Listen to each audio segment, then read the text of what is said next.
Groom! Hey guys, I'm Jay here and I'm back for another video. So for today's video, gagawa tayo ng panibagong video and that video will be Get Ready With Me. And alongside that, magkakaroon din tayo ng Get to Know Me so that malalaman nyo kung ano nga ba ang meron sa buhay ko recently. And without further ado, let's start this video. Ayan guys, my name is Mark Joseph Camson and I am 18 years old. Disclaimer lang guys, I'm not a professional makeup artist, so huwag kayo mag-expect ng super gandang outcome. Let's do some everyday look lang naman yung gagawin natin sa makeup natin today. Ginawa ko tong video na to for an introduction about myself. Overwhelmed ako sa paghahanap ng inspiration na wala yung sense of self ko. So, ibinalik ko siya by doing this Get Ready With Me because naalala ko, why not mag-Get Ready With Me tayo? But because this is my strength. Ito naman talaga yung ginagawa ko. Ano po? So, I'll be using the Pond's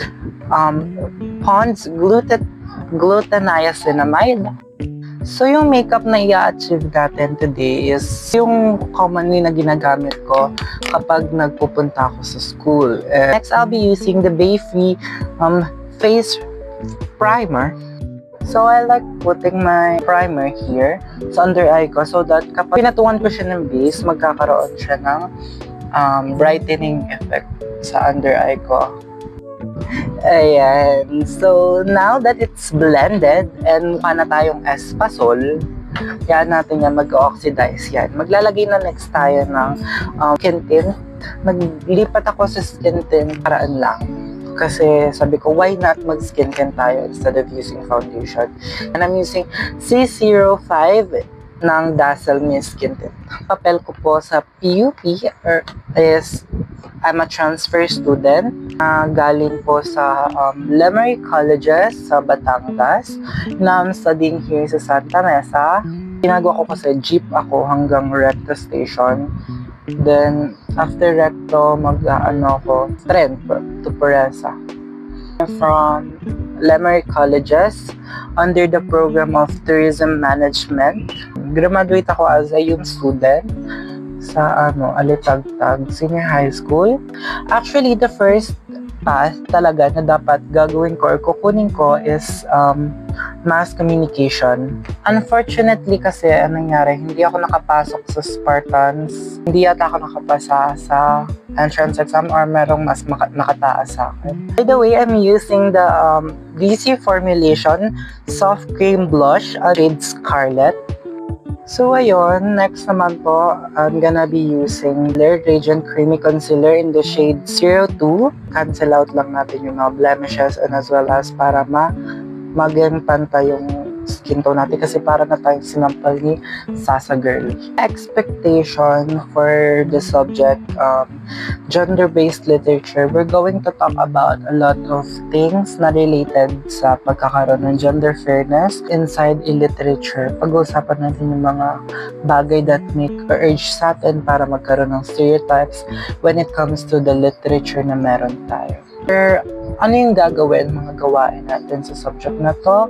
First, siguro magkakaroon tayo syempre ng mga debates, relate kung paano natin iiwasan yung ganito-ganyan. For my suggestions kung paano natin pagbubutihin or makabuluhan yung pag-aaral ng gender-based literature is to have more engagements as student, more interactions rather than reading activities. Hindi yung mga written activities, more like physical activities wherein magkakaroon ng interaction with each other. So, ang ginamit po pala natin for my the highlighter and contour multi-stick ni Focalor ni shade 11. The panganay of two little brothers. Wow, two little brothers. Iko dito yung family picture namin, 4. Paglipat namin here sa Valenzuela has a deeper meaning. It is not our intention talaga na lumipat. Namit ko pong powder is the Chill powder. Namit ko in the shade 03 White. Paano nyo mauugnay ang asignaturang ito sa inyong cursor? From the word research and literature. Interrelated sila with each other kasi nga literature is something that we use. Forms of media na ginagamit natin, reading. Kasi nga, with that, ang mangyayari is, kung walang literature, wala tayong magiging knowledge about everything.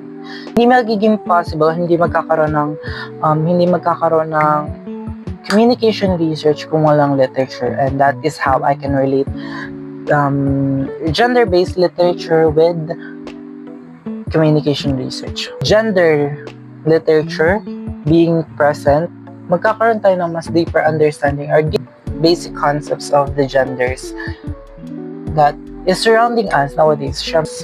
Gamitin lang natin tong Mugilene contour palette, nose contour. Yung ginamit ko sa blush ko kanina is the Ever Belena Dusting Barbie. Until na, buhay pa rin yung channel ko. Tapa namang makeup, I think nagsimula ako mag-makeup basta ako nun, grade 11 na ako nun. So ayan, medyo tapos na tayo, last na lang. Putting my lippy. This is the Faux Color Lip Creamy Lip and Cheek Duo. Touch na tayo ng final look. So, ayan. So, makikita natin, this is the final look.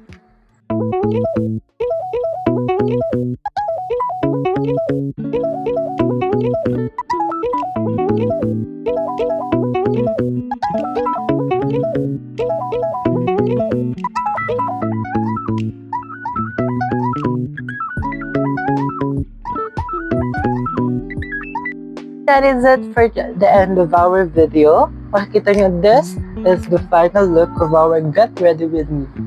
And I hope na sana nakilala nyo pa ako ng lubusan. Again, my name is Mark Joseph Kamson, and this will be the end of our video. Don't forget to like, share, comment, and don't forget to subscribe. Okay, subscribe and don't forget to hit that notification bell so you're updated to my latest videos. Bye!